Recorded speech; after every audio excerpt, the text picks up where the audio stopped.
ಇನ್ನು ಮುಂದೆ ನಿಮ್ಮ ನೆಚ್ಚಿನ ಧಾರಾವಾಹಿಗಳ ಫುಲ್ ಎಪಿಸೋಡ್ಗಳು ಸನ್ ನೆಕ್ಸ್ಟ್ ಆಪ್ನಲ್ಲಿ ಮಾತ್ರ. ಆದ್ರೆ ನಾನೇನು ತಪ್ಪು ಮಾಡಿಲ್ಲ ಅನ್ನೋ ಸತ್ಯ ನನ್ನ ಕಾಪಾಡುತ್ತೆ, ಚಿಂತೆ ಬೇಡ. ಯಾಕೆ ಹೇಳ್ಬಿಡು, ಮಾಡೋದೆಲ್ಲ ಮಾಡಿ ಈಗ ನಾಟಕ ಆಡ್ತಿದ್ಯಾ? ನಿನ್ನಂತ ಪಾಪಿಗಳಿಗೆ ಶಿಕ್ಷೆ ಆಗ್ಬೇಕು. ಶಿಕ್ಷೆ ಆಗೋವರೆಗೂ ನಾನ್ ಸುಮ್ನೆ ಬಿಡಲ್ಲ.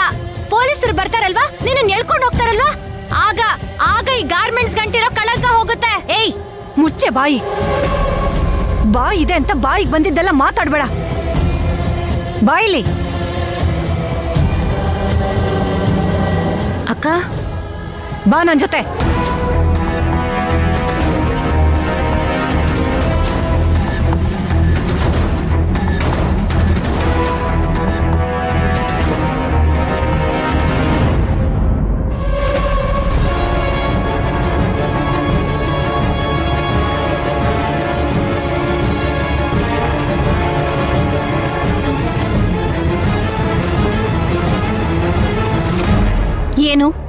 ಏನ್ ಗೊತ್ತಿದೆ ನಿನ್ಗೆ ಧ್ರುವನ್ ಬಗ್ಗೆ?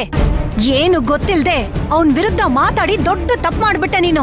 ಅಕ್ಕ, ಅವನ್ ಬಗ್ಗೆ ಏನ್ ಗೊತ್ತೋ ಗೊತ್ತಿಲ್ವೋ, ಆದ್ರೆ ನಾನ್ ಹೇಳಿದ್ ಮಾತ್ರ ನನ್ ಕಣ್ಣಾರೆ ಕಂಡಿದ್ದು. ಕಣ್ಣಾರೆ ಕಾಣೋದೆಲ್ಲ ಯಾವಾಗ್ಲೂ ಸತ್ಯ ಆಗಿರೋದಿಲ್ಲ.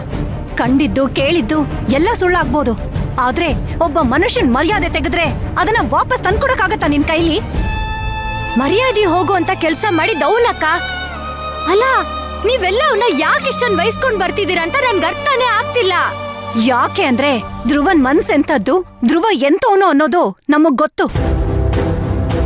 ಎಂಥ ಸ್ಥಿತಿ ಇದ್ರೂ ಹೆಣ್ಮಕ್ಳನ್ನ ಕಾಪಾಡ್ತಾನೆ ಹೊರತು ಕೆಟ್ಟ ದೃಷ್ಟಿಲಿ ನೋಡೋದಿಲ್ಲ.